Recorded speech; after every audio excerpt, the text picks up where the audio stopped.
तो आपको जो क्वेश्चन दिखेंगे वो आप पढ़ते जाएंगे साथ में और आंसर आपको हम कराते जाएंगे। हमारा पहला क्वेश्चन है कि चुनाव आयोग का मुख्यालय कहाँ है। आप बताएंगे चुनाव आयोग का मुख्यालय कहाँ है। आपको क्वेश्चन ऊपर दिख रहा होगा। ऑप्शन इसका कोलकाता, चेन्नई, नई दिल्ली या फिर मुंबई। तो आपने चूज कर लिया होगा। इसका सही ऑप्शन हो जाएगा नई दिल्ली। क्या रहेगा? नई दिल्ली। नई दिल्ली इसका है, नई दिल्ली। अब बात करें चुनाव आयोग की, तो चुनाव आयोग जो है यह हमारे संविधान के भाग 15 में है। भाग 15 में आता है, भाग 15 में। और संविधान के अनुच्छेद नंबर 324 के अंतर्गत आता है क्या? हमारा चुनाव आयोग। ठीक है, अनुच्छेद के अंतर्गत आता है। अगर इस प्रकार से हमने देखो इस 3 फिगर दिए, चुनाव आयोग का मुख्यालय कहाँ? नई दिल्ली। संविधान के किस भाग में? भाग 15 में। और संविधान के किस अनुच्छेद में? अनुच्छेद नंबर 324 में। एक क्वेश्चन आता है कि भारत के प्रथम चुनाव आयोग कौन थे? तो भारत के प्रथम चुनाव आयोग थे सुकुमार सेन। कौन थे? इनका नाम था सुकुमार सेन। इस प्रकार से अगर इसमें एक और लिंक जोड़ दें हम कि किस संविधान संशोधन द्वारा वोट डालने की जो उम्र थी वो कर दी गई थी 21 वर्ष से 18 वर्ष। कितनी? 21 वर्ष से 21 वर्ष से 18 वर्ष कर दी गई थी। अगर हम इस पॉइंट को बढ़ाएंगे तो संविधान का 61वां संशोधन था। कौन सा? 61वां संशोधन था। तो 1 2 3 4 5 अगर इस प्रकार से हम फैक्ट पढ़ेंगे तो क्वेश्चन तो हमसे नहीं छूटेगा, लेकिन इसको पढ़ने में थोड़ा सा समय जरूर लगेगा। ठीक है, तो आप धैर्य बना के रखें और हर क्वेश्चन को हम इसी तरह शुरू करेंगे। चलो आज देखते हैं अगला question. Question number 2। Question number 2 आप पढ़ेंगे, आपको इसी पर दिख रहा होगा। क्वेश्चन नंबर 2 क्या कह रहा है? राज्यसभा के उपसभापति का चुनाव कौन कराता है? पहले बताएं, जो राज्यसभा होती है इसे हम उच्च सदन भी कहते हैं। और राज्यसभा का जो हैंडल करते हैं, इसे अध्यक्ष होते हैं, वो कौन? भारत के उपराष्ट्रपति ही होते हैं, जो संविधान के अनुच्छेद नंबर 63 के अंतर्गत आते हैं। वर्तमान में कौन है राष्ट्रपति? आपको पता है, जगदीप धनखड़ जी हैं। तो राज्यसभा की अगर बात करें, अगर आप राज्यसभा का चुनाव भी लड़ना चाहते हैं तो आपकी उम्र कम से कम 30 वर्ष तो होनी चाहिए। लोकसभा का चुनाव के लिए तो आपकी उम्र 25 वर्ष होनी चाहिए। तो राज्यसभा के उपसभापति का चुनाव कौन कराता है? आपको लिखा है इसमें कौन कराएगा? तो उपसभापति। राज्यसभा का उपसभापति क्या है? तो उनका चुनाव राज्यसभा ही कराती है। जो हमारी राज्यसभा है, राज्यसभा ही क्या करती है? उनके उपसभापति का चुनाव कराती है। राज्यसभा के सदस्य क्या करते हैं? उपसभापति को चुनते हैं, उपसभापति को। अब दूसरी बात है, हम बात करें राज्यसभा की, तो राज्यसभा का अगर देखें तो राज्यसभा को हम क्या बोलते हैं? उच्च सदन भी कहते हैं। क्या कहते हैं? राज्यसभा को हम उच्च सदन भी कहते हैं। और बात करें संविधान के अनुच्छेद की, तो यह संविधान के अनुच्छेद नंबर 80 के अंतर्गत आता है। 80 के अंतर्गत इसका वर्णन किया गया अनुच्छेद में, आर्टिकल नंबर 80 के अंतर्गत। अच्छा, राज्यसभा का सदस्य होता है, उसका जो कार्यकाल होता है, टाइम पीरियड, अगर उसके हम कार्यकाल की बात करें तो कार्यकाल पहले तो 6 वर्ष होगा। अगर 6 वर्ष होगा, अगर 6 वर्ष से पहले जो व्यक्ति है उसकी आयु 65 वर्ष हो गई है तो वो कार्यकाल समाप्त हो जाएगा। मतलब 6 वर्ष या 65 वर्ष जो पहले हो जाए, 6 वर्ष या 65 वर्ष जो पहले हो जाए। इस प्रकार से हम क्वेश्चन नंबर 2 का हमारा आंसर क्या हो जाएगा कि राज्यसभा करती है इसका। ठीक है, मतलब राज्यसभा। अगला क्वेश्चन है, क्वेश्चन नंबर मेरे पास है 3। किस शहर में स्वर्ण मंदिर स्थित है? आप बताएंगे। क्वेश्चन नंबर 3 है, किस शहर में स्वर्ण मंदिर स्थित है? ये बहुत अच्छा क्वेश्चन है। वहाँ पे जलियांवाला बाग भी है। तो स्वर्ण मंदिर किस समय? आपका ऑप्शन है लुधियाना, चंडीगढ़, अमृतसर या दिल्ली। तो आपको बता दें इसका सही आंसर ऑप्शन 3 हो जाएगा, मतलब कि अमृतसर। क्या रहेगा? अमृतसर। अमृतसर जो है यहाँ पे क्या है? स्वर्ण मंदिर बना हुआ है। यह कहाँ पड़ता है? तो अमृतसर हमारा कहाँ पड़ता है? या पंजाब में पड़ता है। कहाँ पड़ता है? पंजाब में पड़ता है। अच्छा, पंजाब की बात आए तो पंजाब की राजधानी क्या है? चंडीगढ़। राजधानी क्या इसकी है? पंजाब की राजधानी है चंडीगढ़। और आपको बता दें पंजाब के 2 लोकल बहुत आते हैं। कौन कौन से? एक तो आपको पता होगा भांगड़ा है वहाँ का, एक तो भांगड़ा है और एक गिद्दा। ये 2 लोक नृत्य हैं, ये कहाँ के? पंजाब के। पंजाब को हम क्या बोलते हैं? पंजाब को हम 5 नदियों की भूमि भी कहते हैं। क्या कहते हैं? 5 नदियों की भूमि भी कहते हैं। और बात करें, पंजाब एक ऐसा राज्य जो पाकिस्तान से लगा हुआ है। किससे? पाकिस्तान से लगा हुआ है। पाकिस्तान से इसकी सीमा लगी हुई है। और आपको सिखाते हैं ट्रिक। इससे आपसे पहले ऐसा था कि एक बहुत चलते थे पंगुराज। पंगुराज का मतलब है कि पाकिस्तान से लगे हुए राज्य। ये तो पास से तो पंजाब हुआ आपका, पास से क्या है पंजाब, लेकिन जी से तो आपका गुजरात हो गया। गुजरात भी हमारा पाकिस्तान से सीमा साझा करता है। और राज्य से आपका हुआ है राजस्थान, क्योंकि अगर बात करें राजस्थान की तो राजस्थान भी क्या करता है पाकिस्तान से सीमा लगाता है। लेकिन अब जाके दिक्कत आ गई, क्योंकि 5 अक्टूबर 2019 सॉरी 5 अक्टूबर 2019 क्या हुआ था इस दिन, जम्मू कश्मीर के 2 टुकड़े हो गए। क्योंकि एक तो बन गया जम्मू और एक बन गया लद्दाख, एक श्रीनगर। एक बन गया लद्दाख, एक बन गया आपका लद्दाख, एक बन गया श्रीनगर। अब क्या हुआ, ये दोनों बन गए केंद्र शासित प्रदेश। तो अब क्वेश्चन आएगा कि पाकिस्तान से कितने राज्य लगे, तो आप बताएंगे 3। कौन कौन से, पंजाब, गुजरात और राजस्थान। पंजाब, गुजरात और राजस्थान। तो इस प्रकार से क्वेश्चन नंबर 3 का आंसर हो जाएगा हमारा अमृतसर। अगला क्वेश्चन है क्वेश्चन नंबर 4, विश्व की प्रथम महिला प्रधानमंत्री कौन थी। विश्व की प्रथम महिला प्रधानमंत्री कौन थी। आपका ऑप्शन है श्रीमती इंदिरा गांधी, ऑप्शन 2 श्रीमती भंडार नायके, तीसरा है मीरा देवी और चौथा है अर्पणा देवी। तो ये तो बहुत इजी क्वेश्चन है, क्योंकि बचपन से पढ़ते आते हैं कि विश्व की प्रथम महिला प्रधानमंत्री कौन है। देखते हैं कौन है। तो इसका सही आंसर हो जाएगा हमारे पास श्रीमती श्री भंडार नायके। अगर बात करें भंडार नायके की, ये जो क्वेश्चन है भंडार नायके का, तो ये भंडार नायके जो है ये कहाँ किस देश की बनी थी सबसे पहले, तो ये बनी थी श्रीलंका की। कहाँ की, श्रीलंका की प्रथम महिला प्रधानमंत्री बनी थी, विश्व में सबसे पहली थी। श्रीलंका की बात आई तो श्रीलंका से जो हम एक क्वेश्चन था कि ज़्यादा पाक की खाड़ी या पाक जल डमरू किस देश से लगा हुआ है, तो यह हमें श्रीलंका को और भारत को अलग करता है, टच में रहता है।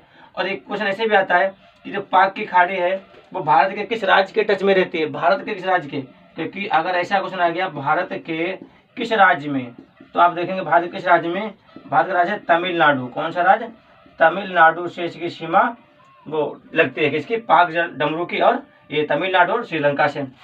अगर आप मैप में देखना चाहेंगे तो आप मैप में देखो, अगर ऐसे बना के आप लाते हो ऐसे करके, तो यहाँ पे है। ये तो आपने देखा होगा बहुत अच्छे से मैप में, श्रीलंका यहाँ पे है। लेकिन ये जो रामेश्वरम है यहाँ से, तो ये पाक की, इसे हम बोलते हैं पाक की खाड़ी। ये पाक की खाड़ी हो गई, ये श्रीलंका आपका हो गया, और यहाँ पे हमारा राज्य तमिलनाडु हो गया। तो इसके बीच देखो श्रीलंका और तमिलनाडु, इन दोनों के बीच क्या है, ये है पाक जल संधि। तो हमारे साथ आंसर सही हो जाएगा श्रीमती भंडार नायके। क्वेश्चन नंबर 5 देखते हैं, कामायनी के लेखक कौन है।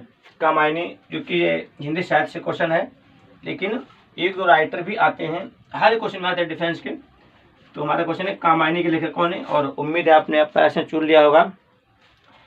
इसका ऑप्शन है विष्णु शर्मा, दिनकर जी, महादेव वर्मा या जयशंकर प्रसाद। तो कामायनी के जो लेखक हैं वो हैं जयशंकर प्रसाद जी हैं। इनकी कुछ और भी रचनाएं, जैसे कि इनकी तितली है, तितली इन्होंने लिखी है, तितली है, एक कंकाल लिखी है, तितली है, कंकाल है, और एक इरावती लिखी इन्होंने। इरावती भी इनका एक अधूरा उपन्यास है, इरावती भी है। अपना पहला, तो इसका हमारा कामायनी के लेखक कौन है, जयशंकर प्रसाद जाएंगे। पहला ऑप्शन आपका है विष्णु शर्मा। बात करें विष्णु शर्मा की, तो इन्होंने पंचतंत्र लिखा है। तीसरा ऑप्शन है महादेव वर्मा, नीरजा इन्होंने लिखा है, बहुत आता है, नीरजा भी इनका आता है। क्वेश्चन नंबर देखते हैं 6 क्या कह रहा है, नाइटिंगेल ऑफ इंडिया के नाम से किसे जाना जाता है। बहुत प्यारा क्वेश्चन और अच्छा क्वेश्चन है, नाइटिंगेल ऑफ इंडिया के नाम से किसे जाता है, क्योंकि डिफेंस की दृष्टि से डिफेंस में ज़्यादा क्वेश्चन टफ नहीं आते हैं इसमें। नाइटिंगेल ऑफ इंडिया आपका ऑप्शन है विजय लक्ष्मी पंडित, लता मंगेशकर, सरोजिनी नायडू या नूरजहां। तो आप नाइटिंगेल ऑफ इंडिया के नाम से किसे जानते हैं, तो इसका सही उत्तर आएगा सरोजिनी नायडू। सरोजिनी नायडू इन्हें नाइटिंगेल ऑफ इंडिया के नाम से जाना जाता है। सरोजिनी, अगर नायडू की बात करूं तो ये क्या है, नायडू की बात करूं तो ये उत्तर प्रदेश की, यानी यूपी की, उत्तर प्रदेश की प्रथम महिला राज्यपाल भी रही थी, राज्यपाल थी। और कैसी थी राज्यपाल, ये प्रथम राज्यपाल थी। कौन सी, यूपी की प्रथम राज्यपाल थी सरोजिनी नायडू। 13 वर्ष की उम्र में लगभग 1300 लाइन की इंग्लिश में पोएम लिखने वाली पहली महिला थी भारतीय सरोजिनी नायडू। क्वेश्चन नंबर देखते हैं 7, वर्तमान में तमिलनाडु में किस पार्टी का शासक है। वर्तमान में तमिलनाडु में किस पार्टी का शासक है? और ये पार्टी बहुत दिन से चली आ रही है। जब वहाँ की सीएम थी जयललिता, क्योंकि तमिलनाडु की माता भी कहा जाता है जयललिता को, या तमिलनाडु की अम्मा, ऐसे कुछ कहते हैं उपनाम से। तो वहाँ वहीं की बात है। वर्तमान में तमिलनाडु किस पार्टी का शासक है? तो इसे बोलते हैं डीएमके। डीएमके ये अभी पार्टी वहाँ पे है। तो हमारा पहला ऑप्शन हो जाएगा, पहला वाला सही। क्वेश्चन नंबर 8 है, संतोष ट्रॉफी संबंधित किससे? आप बताएंगे। जो संतोष ट्रॉफी है इसका संबंध किससे है? संतोष ट्रॉफी फुटबॉल से, बास्केटबॉल से, क्रिकेट से या हॉकी से? तो संतोष ट्रॉफी का जो संबंध है वो हो जाएगा किससे? फुटबॉल से। किससे हो जाएगा? फुटबॉल से हो जाएगा। संतोष ट्रॉफी का संबंध है फुटबॉल से, फुटबॉल से संबंधित है। अब फुटबॉल में कौन कौन सी ट्रॉफी दी जाती है? जैसे कि एक तो संतोष ट्रॉफी, आप पढ़ चुके अभी, संतोष ट्रॉफी फुटबॉल में दी जाती है। एक सुब्रतो खूब आती है, सुब्रतो ट्रॉफी, सुब्रतो ट्रॉफी भी फुटबॉल में दी जाती है। और मोस्ट इम्पोर्टेंट एक trophy Subroto Durand cup, Durand cup बहुत आता है, डूरंड, डूरंड कप बहुत आता है, फुटबॉल से ही संबंधित है। एक मारडेका कप है, मारडेका कप, मारडेका कप भी फुटबॉल से संबंधित है। ठीक है, तो इस बार से फुटबॉल से क्वेश्चन बनते हैं। अभी हाल ही में विश्व कप हुआ था फुटबॉल का, आप कमेंट में बताएंगे जो विश्व कप हाल ही में हुआ है वो किसने जीता है। ठीक है, क्योंकि ये करंट का क्वेश्चन आपने देखा भी होगा, अभी हाल ही में जीता है एक देश ने, बताना उस देश का क्या नाम है। ठीक है, क्वेश्चन नंबर हमारा आ गया 9। भारत का पहला नाभिकीय शक्ति स्टेशन कहाँ था? इंपॉर्टेंट है और डिफेंस के से खूब बहुत ज़्यादा इंपॉर्टेंट क्वेश्चन है। भारत का पहला नाभिकीय शक्ति स्टेशन कहाँ है? कलपक्कम में, कोरबा में, तारापुर या फिर ट्राम्बे में? नाभिकीय शक्ति स्टेशन आपका पड़ेगा कहाँ पड़ेगा? ये तारापुर। कहाँ पड़ेगा? इसका सही आंसर हो जाएगा तारापुर। तारापुर कहाँ पड़ता है? यह पड़ता है उत्तर प्रदेश में। कहाँ पड़ता है? उत्तर प्रदेश में पड़ता है तारापुर, उत्तर प्रदेश में, उत्तर प्रदेश में पड़ता है तारापुर। ये विद्युत के लिए कार्य करते हैं और विद्युत बनाते हैं। उत्तर प्रदेश की बात आई तो मैं बताना चाहिए उत्तर प्रदेश के बारे में थोड़ा सा। राजधानी से आपको पता होगा इसकी क्या है? लखनऊ। यूपी की राजधानी क्या है? लखनऊ इसकी राजधानी है। क्वेश्चन आता है लखनऊ किस नदी के तट पर बसा हुआ है? लखनऊ किस नदी के तट पर बसा हुआ है? तो लखनऊ गोमती नदी के तट पर बसा हुआ है। इंपोर्टेंट क्वेश्चन यहाँ से बनेगा। क्वेश्चन नंबर 10 मेरा है। क्वेश्चन नंबर 10 है, निम्नलिखित में किस देश का संविधान लिखित नहीं है, या निम्न में लिखित संविधान किस देश का नहीं है? हमारे पास ऑप्शन है इंग्लैंड का, रूस का, फ्रांस का या बेल्जियम का। तो आपको बता दें इसका ऑप्शन सही हो जाएगा ए, क्योंकि मेरे पास जो है इंग्लैंड की बात करें तो इंग्लैंड का जो संविधान है वो लिखित संविधान नहीं है। क्या है? लिखित नहीं है। अब बात करें भारत की, हमारा भारत कैसा है? भारत का संविधान कैसा है? भारत का संविधान लिखित है। ठीक है, और इसमें भी संशोधन किया जा सकता है। ठीक है, क्वेश्चन में देखते हैं 11। क्वेश्चन नंबर 11 हमारा है, मोहनजोदड़ो स्थित है कहाँ? लोथल में, रंगपुर में, सिंध में या नालंदा में? तो इसका ऑप्शन आप देखेंगे क्या हो जाएगा सही। 4 ऑप्शन है, इसका सही हो जाएगा मोहनजोदड़ो स्थित है कहाँ? सिंध में।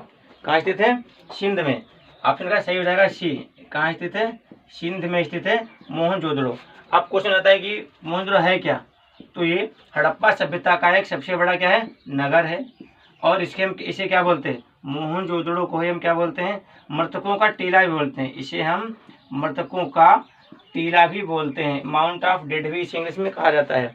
अच्छा, यह एक ऐसा नगर है जहाँ पे सबसे बड़ा स्नानागार पाया गया था और इसमें यहाँ पे अन्नागार भी पाया गया था। ठीक है, क्वेश्चन नंबर हम देखते हैं इसमें 12। क्वेश्चन नंबर हमारा अगला कौन सा है? 12 question number, Hazaribagh national park कहाँ स्थित है? हजारीबाग नेशनल पार्क कहाँ स्थित है? इसके ऑप्शन आपके हैं, जैसे कि ऑप्शन में है असम, नागालैंड, झारखंड या फिर गुजरात। इसका सही उत्तर क्या हो जाएगा? क्वेश्चन नंबर 12 का सही उत्तर जाएगा झारखंड। क्या रहेगा? झारखंड। झारखंड क्यों? क्योंकि नेशनल हजारीबाग कहाँ है? झारखंड में। अब आपको बता दें कौन आता है? पलामू नेशनल पार्क, एग्जाम में खूब आता है। पलामू नेशनल पार्क बात करें तो झारखंड में ही स्थित है पलामू। झारखंड में स्थित क्या है? पलामू ही झारखंड में स्थित है। अब झारखंड भारत का कौन सा राज्य बना था? क्वेश्चन आता है तो ध्यान देना, इंपॉर्टेंट है, क्योंकि 15 अक्टूबर सन 2000 को झारखंड भारत का 28वां राज्य बना था। कौन सा? भारत का 28वां राज्य बना था। कौन सा? झारखंड राज्य बना था। ठीक है, और इससे सबसे इम्पोर्टेंट क्वेश्चन ये बनता कि झारखंड का राज्य की पुष्प क्या है? आप जानते हैं कि यूपी, अगर बात करें यूपी, तो यूपी और झारखंड, यूपी और झारखंड इन दोनों के जो राज्य की पुष्प में समान है कौन सा, प्लास। यूपी का भी और झारखंड का भी क्या है, प्लास। और झारखंड की सीमा यूपी से भी लगती है। देखते हैं क्वेश्चन नंबर 13। क्वेश्चन नंबर 13 क्या कह रहा है, मुगल साम्राज्य की दरबारी भाषा कैसी थी, हिंदू थी, उर्दू थी, या पार्शियन थी, या तुर्किश थी। तो बताएं कैसी थी। तो मुगल साम्राज्य की जो दरबारी भाषा थी वह कैसी थी, वह भाषा थी पार्शियन। कैसी थी, पार्शियन भाषा थी। अब बात आई मुगल की, तो मुगल वंश की स्थापना किस शासक ने की थी। जो मुगल वंश चला, मुगल वंश की स्थापना किस शासक ने की थी, तो बाबर ने की थी। किसने की थी, बाबर ने की थी।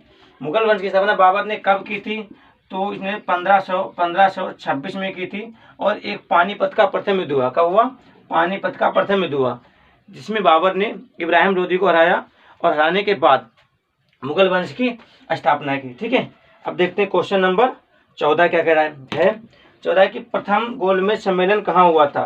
प्रथम गोलमेज सम्मेलन कहाँ हुआ था, दिल्ली में, एडिनबर्ग में, लंदन में, या फिर मुंबई में।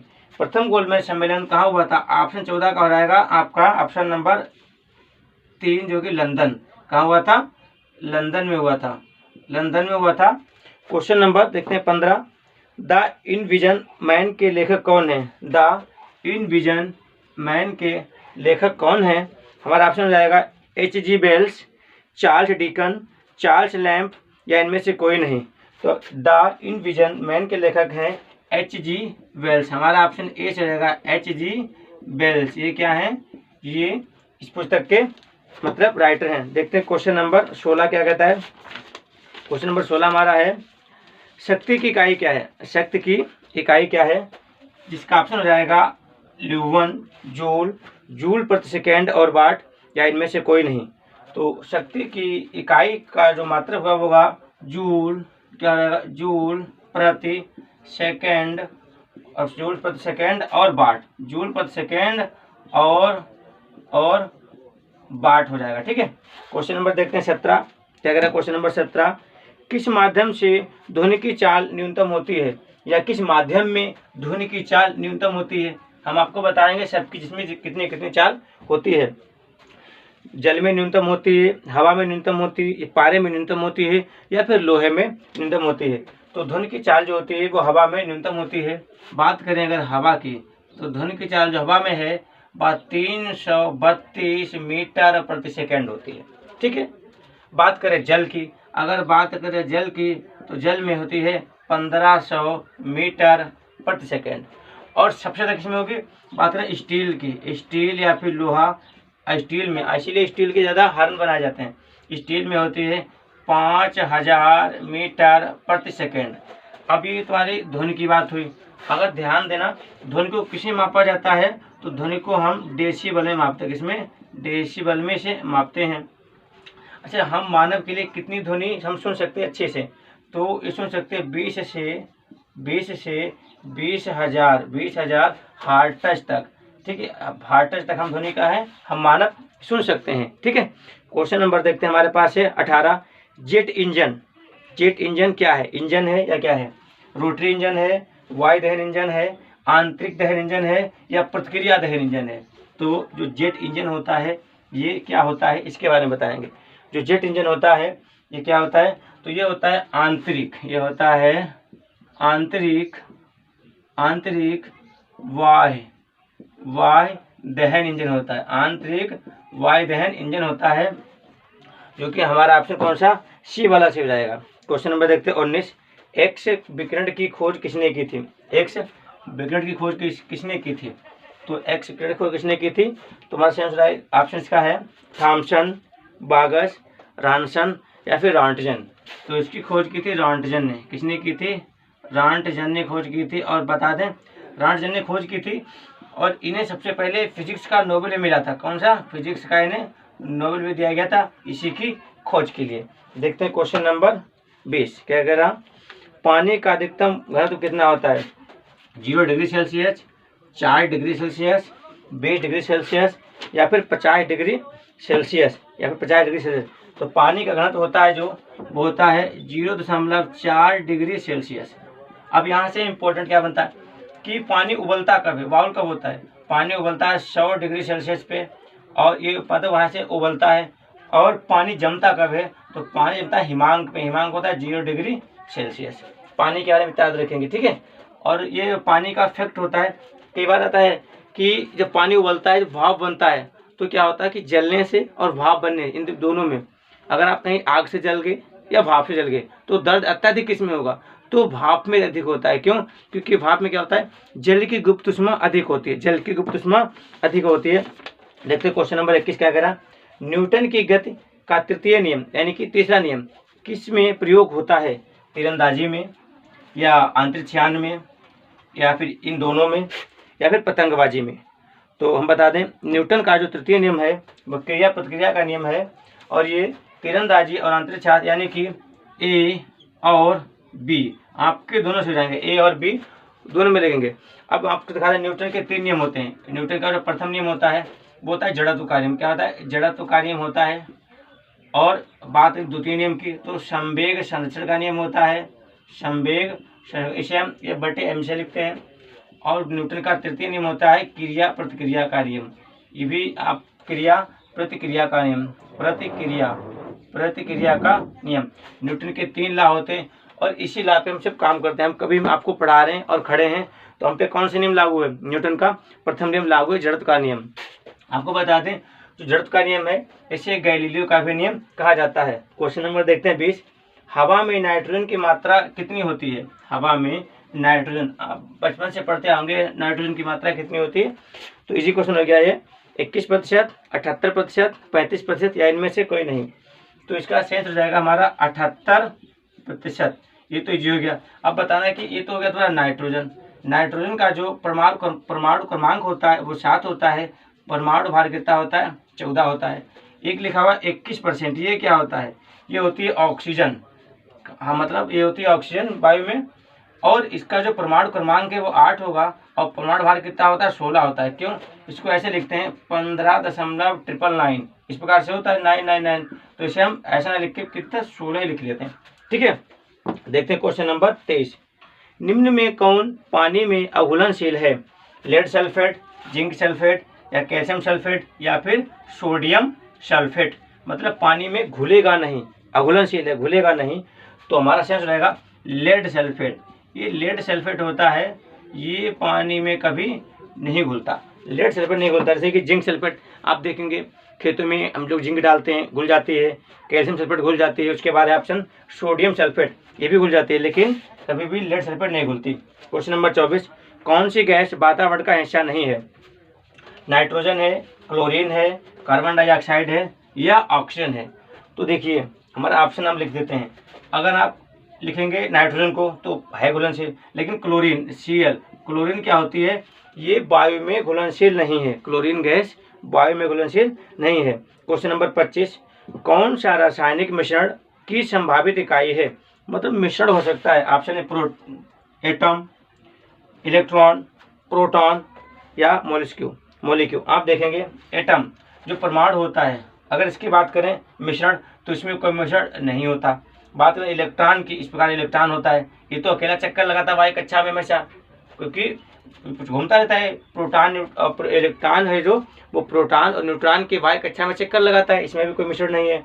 फिर मोलिक्यूल, हाँ ये होता है, क्योंकि अगर आप डी बात करें तो जो मोलिक्यूल है, तो मोलिक्यूल क्या होता है, इसमें यहाँ कुछ मिश्रण पाए जाते हैं। कैसे मिश्रण पाए जाते हैं, देखते हैं क्वेश्चन नंबर 26, गुणसूत्र की खोज किस वैज्ञानिक ने की थी, गुणसूत्र की खोज किस वैज्ञानिक ने की थी, बताएंगे गुणसूत्र की खोज किस वैज्ञानिक ने की थी, डब्ल्यू वोल्टेयर ने, फंक ने या अल्टमान ने। तो गुणसूत्र की खोज की थी डब्ल्यू वोल्टेयर ने, किसने, डब्ल्यू वोल्टेयर ने खोज की थी गुणसूत्र की। अब बात करें डब्ल्यू वोल्टेयर जो गुणसूत्र की खोज की, तो मानव में कितने गुणसूत्र पाए जाते हैं, सबको पता होगा 46 गुणसूत्र पाए जाते हैं, या इसी को हम कहें कि 23 जोड़ी गुणसूत्र पाए जाते हैं। 23 या फिर 46 या फिर 23 जोड़ी गुणसूत्र पाए जाते हैं। ऑप्शन में दिया गया आपको फंक, इन्होंने क्या किया था, विटामिन की खोज की थी। और एक अल्टमान ने क्या किया था, माइटोकॉन्ड्रिया है जो माइटोकॉन्ड्रिया का नाम दिया था किसने, अल्टमान ने। क्वेश्चन नंबर 27 क्या कह रहा, मनुष्य में खून की कमी के कारण कौन सा रोग हो जाएगा? Vitamin C, vitamin B12, vitamin B, vitamin A, या फिर विटामिन डी, या फिर विटामिन डी। तो मनुष्य में अगर खून में दिक्कत है, खून में कमी है, तो किस विटामिन को मतलब विटामिन की कमी होगी? तो विटामिन B12 की, विटामिन B12 की कमी होगी। अब इसका वैज्ञानिक नाम क्या है, रासायनिक नाम कैसे क्या बोलते हैं? विटामिन B12 को बोलते हैं साइनोकोबालामिन। क्या बोलते हैं? साइनोकोबालामिन बोलते हैं, कोबालामिन बोलते हैं, ठीक है। इसका बड़ा नाम थोड़ा है साइनोकोबालामिन, विटामिन B12 को बोलते हैं। इसमें दिया गया है विटामिन सी, जिसको हम एस्कॉर्बिक अम्ल बोलते हैं, विटामिन ए रेटिनॉल बोलते हैं, विटामिन डी अगर बात करें तो तुम्हारा कैल्शिफेरॉल होता है, और विटामिन ई की बात करें, विटामिन ई टोकोफेरॉल होता है, विटामिन के फिक्सोफिनॉल होता है। लेकिन हमारे पास B12 पूछा गया था, जो कि साइनोकोबालामिन। इसका ऑप्शन हमारा बी वाला सेट है, ऑप्शन नंबर 2। क्वेश्चन नंबर 28 कि चेहरे में कितनी हड्डियां होती हैं? चेहरे में कितनी हड्डियां होती हैं? आपके पास ऑप्शन है 20 हड्डी, 14 हड्डी, 13 हड्डी या 12 हड्डी। तो चेहरे में कितनी हड्डियां होती हैं? चेहरे में 14 हड्डियां होती हैं, ठीक है। चेहरे में पूरे फेस में 14 हड्डियां होती हैं, ठीक है। क्वेश्चन नंबर देखते हैं 29, मानव त्वचा का अध्ययन क्या कहलाता है? मानव त्वचा का अध्ययन क्या कहलाता है? क्या कहलाता है? फिजियोलॉजी, पैथोलॉजी, एंटोमोलॉजी या डर्मेटोलॉजी। तो मानव त्वचा का अध्ययन क्या कहलाता है? डर्मेटोलॉजी कहलाता है, डर्मेटोलॉजी कहलाता है, डर्मेटोलॉजी कहलाता है। अच्छा, ये डर्मेटो क्या है? ये त्वचा का अध्ययन होता है।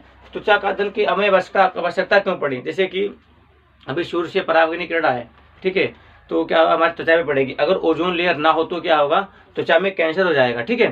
तो उसी को पता करने के लिए कि दिक्कत क्या है, तो उसको हम डर्मेटोलॉजी में करते हैं। बहुत से डॉक्टर होते हैं जो इसी पे मतलब वर्क करते हैं। अगला क्वेश्चन हमारा है, कैंसर दिवस कब मनाया जाता है? कैंसर दिवस कब मनाया जाता है? कैंसर दिवस 4 फरवरी, 4 मार्च या 4 अप्रैल या 4 मई को।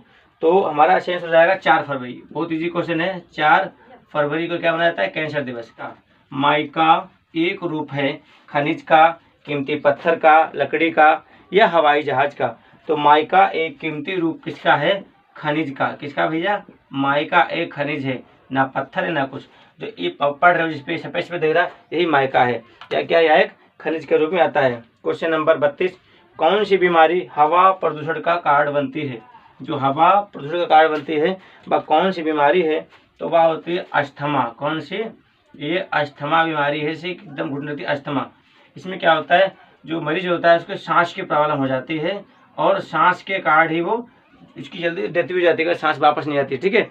और ये वायु से फैलता है। अगर कोई व्यक्ति को अस्थमा है, उसके सामने आप ये वायरस से आप सामने गए तो आपको भी होने के चांस ज़्यादा हो जाते हैं। क्वेश्चन नंबर 33, भारी जल सामान्यतः क्या बनाता है? भारी जल सामान्यतः किस में पाया जाता है? ऐसे इसका क्वेश्चन होगा।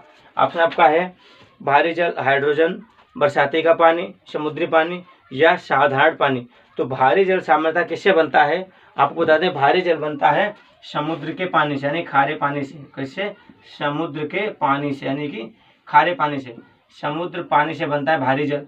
भारी जल क्या कहते हैं? इसको हम बोलते हैं D2O। क्या बोलते हैं? D2O, ठीक है, यानी कि ड्यूटेरियम ऑक्साइड इसको बोलते हैं। ड्यूटेरियम ऑक्साइड क्या कार्य करता है? ये मंदक के रूप में कार्य करता है। मंदक मतलब बड़ी बड़ी मशीनों को ठंडा करता है। इसी को हम बोलते हैं शीतलक के रूप में कार्य करता है, या शीतलक के रूप में कार्य करता है। अब देखें ग्रेफाइट, जो हमारी ग्रेफाइट होती है, ग्रेफाइट भी इसी का कार्य करती है। ग्रेफाइट भी मंदक का भी कार्य करती है और शीतलक का भी कार्य करती है, ठीक है। देखते हैं क्वेश्चन नंबर 34, प्राथमिक रंग नहीं है। आपको 4 ऑप्शन दिए हैं, लाल, हरा, नीला और पीला। इनमें से कौन सा रंग है जो प्राथमिक रंग नहीं है? तो प्राथमिक रंग कौन सा है, कौन सा नहीं? देखो, बात करें लाल, तो ये लाल क्या प्राथमिक रंग है। बात करें हरा, तो हरा भी क्या है? हरा भी प्राथमिक रंग है। अब एक होता है लाल, हरा। आप देखो इसमें जो दिया गया आपको, हम पीला ले लें पहले। पीला लो, पीला क्या है? प्राथमिक रंग नहीं है, जो क्या आपका ऑप्शन कौन सा? डी वाला सही हो जाएगा, ठीक है। और नीला, नीला भी प्राथमिक रंग है। तो 3 ये प्राथमिक रंग है, लेकिन ये पीला क्या है? प्राथमिक रंग नहीं है, ठीक है। नीला प्राथमिक रंग नहीं है। देखते हैं क्वेश्चन नंबर 35, बिजली की खपत की इकाई किस में मापी जाती है? जो बिजली की खपत है इसकी इकाई किस में मापी जाती है? मेगावाट घंटा में, किलोवाट घंटा में, मिलीवाट घंटा में या ग्राम वाट घंटा में। तो बिजली की खपत इकाई नापी जाती है किलो वाट घंटा में। किसमें? किलो वाट घंटा में हम बिजली की खपत इकाई को मापते हैं। ठीक है। अब विद्युत धारा का मात्रक क्या था, हम बता रहे एम्पियर का, वो सब इसी से संबंधित रहता है। ठीक है। तो बिजली की जो खपत है, आप अगर मीटर लगाओगे आपने कितनी बिजली खत्म की, यानी इसको जो यूनिट नापता है तो वो किलो वाट घंटा में मापता है। देखते हैं क्वेश्चन नंबर 35 क्या करा है। अब यहाँ से हमारी मैथ शुरू हो गई है और मैथ हम आपको बहुत अच्छे से बता देंगे। और आपको बात बता दें क्योंकि ये सब हम नहीं पढ़ाएंगे, आपका जीके जो हमने दूसरी बात कर रखी है वो टीचर पढ़ाएंगे आपको, जीके या फिर हिंदी। हम आपको मैथ और रीजनिंग ही पढ़ाएंगे क्योंकि यही मेरा चैप्टर है। अभी क्या है, ये अग्निवीर का फैक्ट्री सेट है तो इसमें इतनी टफ नहीं आती, तो कोई दिक्कत नहीं होती। पहला क्वेश्चन आपका 36, 200 और 300 के बीच ऐसे कितने नंबर होंगे जिन्हें 13 से विभाजित किया जा सकता है। अब ध्यान देंगे, देखिए ध्यान देंगे, 200 और 300 हम लेंगे। 200 और 300 के मध्य कितने ऐसे नंबर हैं जिन्हें 13 से विभाजित किया जा सकता है, 13 से भाग दिया जा सकता है। तो 13 एक्का 13, 20, 10 से गए 3, कितना बचेगा ये बताओ, नीचे कितना 7 बचेगा, ऊपर से लेंगे 0, 13 पचे 65। अब हमें कुछ नहीं करना, यहाँ से बचेगा 5, 6 छोड़ दो, कितना गया 13, यहाँ से 13 दो, 13 दूनी 26, कितना बचेगा 4, इधर से कैरी गया था, लेंगे 0, 13 3 39। अब देखो 200 और 300, अब यहाँ जाएंगे 200 का आएगा 201 आएगा, 202 आएगा और इससे पहले क्या आएगा 299 आएगा। मतलब यहाँ तक हमें कंफर्म करना है। तो कैसे करेंगे, तो पहला हमारा आया था 15 और फिर आया था 13। तो 200 और 300 के मध्य जो अंतर होंगे 15 8 23, 15 8 23, 15 8 23। तो 8 अंक ऐसे होंगे जो क्या होंगे 13 से विभाजित होंगे। इसका सही आंसर हो जाएगा सी वाला, यानी कि 8। देखते हैं क्वेश्चन नंबर 37, एक बार दोबारा देख लो। 200 और 300 के मध्य कितने अंक हैं जो 13 से विभाजित होंगे। 13 एक्का 13 बचेगा 4, लेंगे 0, 13 पचे 65 बचेगा 5, फिर 13, 13 दूनी 26, ऊपर से आएगा 4, लेंगे 0, 13 3 39। अब 201 से 299 के बीच अंतर देखना है, तो हम देखेंगे यही तो डिवाइड होंगे भाई। 15 और 23 घटाओगे तो कितना होगा 8 आएगा। जो 201 299 के ऐसे अंक होंगे 8 जो 13 से भाग पूरी तरह जाते होंगे, पूरी तरह भाग जाते होंगे। ठीक है। देखते हैं क्वेश्चन नंबर 37, 3 के पहले 5 गुणजों का औसत कितना होगा। इसको निकाल लो। 3 के पहले 5, देखो 3 का 3, 3 दूनी 6, 3 3 9, 3 चक्कू 12, 3 पचे 15 और 3 छाक 18। अब यहाँ पे तुम्हें मिल गए 2 2 4 2 6, आप 5 रखो, 5 है ना, 2 2 4। अब बराबर, अब क्या पूछा गया एवरेज, आपसे क्या पूछा गया एवरेज पूछा गया। इसका फार्मूला होता है संख्याओं का योग बटे संख्या। लेकिन आप ये सब नहीं करेंगे, क्यों, देखो कैसे। जब 5 संख्या दी गई और एक क्रम दिया गया, जो क्रम बराबर होता है तो बीच का में से एवरेज होता है, इसका एवरेज 9 हो जाएगा। हम आपको लगा के दिखाते कैसे लगा। देखो प्रथम अंक हो गया 3 और अंतिम अंक है कितना 5 है, 3 पचे 15, अंतिम अंक आपका हो गया 15। और आप देखिए 2 से डिवाइड करके फार्मूला होता है। अब गुणज कितने हैं, 5 गुणज हैं, कितने 5 गुणज हैं। तो 15 3 कितना हो गया 18 बटे 2, और कितने गुणज हैं 5, 2 1 का 2, तो इसे कट गया 2 18। ठीक है। और 9 पचे 45 हुआ। अब क्या करना है कितने 5, एवरेज मार रहा है, एवरेज का मतलब होता है डिवाइड करना संख्याओं का योग। अब संख्याओं का योग कितना हुआ 45। अब संख्या कितनी है 1 2 3 4 5, 5 रहेगा, तो 5 1 का 5, 5 नाम 45। तो ऐसे कितना हो जाएगा हमारा सी वाला, यानी कि 9 से हो जाएगा। 3 के पहले 5 गुणजों का औसत कितना होगा, तो इसका 9 होगा। क्वेश्चन नंबर देखते हैं 38 क्या कह रहा, हमें इसे मध्यिका ज्ञात करनी है। क्वेश्चन नंबर 38 में देखो मध्यिका ज्ञात करनी है। किस प्रकार से कह रहा है कि 30 25 27 25.8 29 35 38 28 आंकड़ों की मध्यिका ज्ञात करें। आंकड़ों की मध्यिका ज्ञात करें, सबसे छोटे से लेकर हम क्रम तक ले जाएंगे। पहले कितना है 25, तो पहले लेंगे हम 25, फिर कितना है 25.5, 25.8 है, 25.8, 27 है 27, 28 29, 27 भी है, और देखना पड़ता कई बार आगे पीछे हो जाएगा तो, और 28 भी है, 29 भी है, 30 भी है, 28 29, फिर कितना है 35 भी है, और फिर 38 भी है, 38 भी है। इस प्रकार से अगर आप क्रम में लगा लेंगे तो कोई दिक्कत आपको नहीं होगी। अब माध्यिका निकालना है। अगर माध्यिका निकालना है तो माध्यिका लिए क्या करना पड़ेगा, माध्य निकालो इनका। माध्य निकालने के लिए क्या करेंगे, अंक बराबर करेंगे। एक इधर कट कर दो, एक इधर कट कर दो, एक इधर कट कर दो, एक इधर कट कर दो, एक यहाँ से कट कर दो, एक यहाँ से कट कर दो। हमारे पास 28 29 बच गए। तो मतलब 1 2 3 4 यानी कि चतुर्थ प्लस, और इधर से भी कितना फिफ्थ होगा, और ये फिफ्थ बटे 2। बस इसका यही फार्मूला बन जाएगा।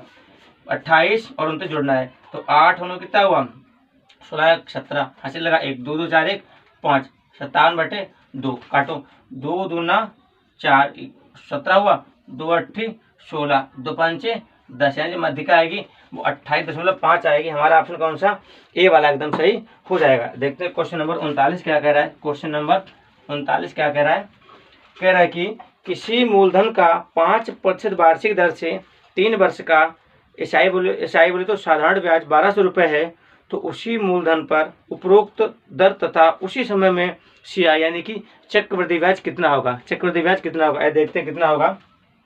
पहले हमको क्या करना, निकालना पड़ेगा इसका मूलधन कितना होगा, वो भी कौन सा, साधारण ब्याज से।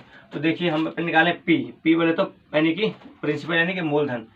अब बात करें अगर एसआई की, साधारण ब्याज पर निकालेंगे, इसका फार्मूला क्या होगा, साधारण ब्याज निकालना मुझे, तो इसका क्या करेंगे हम, देखिए मूलधन है ना, हाँ निकालना प्रिंसिपल, तो इसका पहले फार्मूला होगा आपका ब्याज, जो आप ब्याज निकालेंगे, ब्याज गुणे 100 बटे, यहाँ पे होगा आपको दर, जो आपको दर दी रखी है यानी कि रेट, चलो लिख देते हैं हिंदी में, इंग्लिश में दर, और उसके बाद में क्या होगा समय, जो आपको समय दिया गया होगा।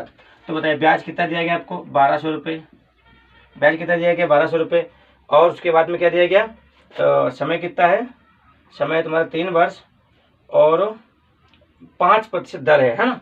तो फार्मूले का लेंगे हम 100 बटे, और दर कितनी है, दर मेरे पास है 5% और समय है 3 वर्ष। कट कर लो, देखो कैसे होगा, 3 1 का 3 3 चक्कू 12 400 आ गया, 5 1 का 5 5 दूनी 10 पूरा कट गया, 4 दूनी 8 यानी कि 8 3 0 8000 टोटल कितना हुआ। तो मूलधन कितना हो गया 8000 हो गया आपका मूलधन।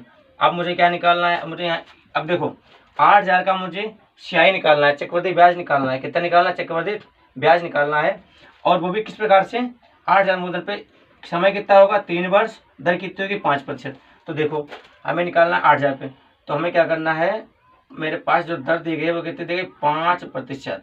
तो पहले सीखो 5% को हम लिख सकते हैं 1/20, क्योंकि कैसे लिखेंगे, अगर मेरे पास 100 है, माना 5 को हम 100 लिखेंगे, 5% है और बटे में 100 लिखेंगे, तो 5 1 का 5 20 5 100, तो यहाँ से इसको हम बना लेते हैं, कोई दिक्कत नहीं होती, ठीक है। तो ऐसे समझ गए होंगे। अब 3 वर्ष के लिए तो कोई वैल्यू 20 है, ये 20 है, और 20 से 1 बढ़ेगा कितनी होगी 21 हो जाएगी, वृद्धि होगी, 20 से 21 हो जाएगी, 20 से 21, और कितने समय के लिए, ये बढ़ गई है 3 वर्ष के लिए, कितने लिए, ये बढ़ गए 3 वर्ष के लिए, 3 वर्ष के लिए। तो अब निकालो इसका 20 का क्यूब कितना होगा 8000 क्यूब हो जाएगा, 20 का 8000, 21 का क्यूब कितना होगा 9261। आपको क्यूब तो पढ़ने पड़ेंगे तभी होगा, आपको याद करना पड़ेगा कितना हुआ क्यूब, ये हुआ 9261। अब देखो आपके मूलधन कितना 8000 आपको दिया गया, लो 8000 ये दिया गया। अब इसकी वैल्यू अगर ये है तो इसकी वैल्यू कितनी जाएगी, इसकी वैल्यू भी 9261 हो जाएगी। अंतर निकालो कितना रहेगा, अंतर इसका कितना आएगा 1261 रुपये। तो चक्रवृद्धि ब्याज कितना हो गया आपका 1261 रुपये। जब चैप्टर वाइज पढ़ाएंगे तो इसे पूरा समझा के चलेंगे। तो हमारा ऑप्शन कौन सा, सी वाला।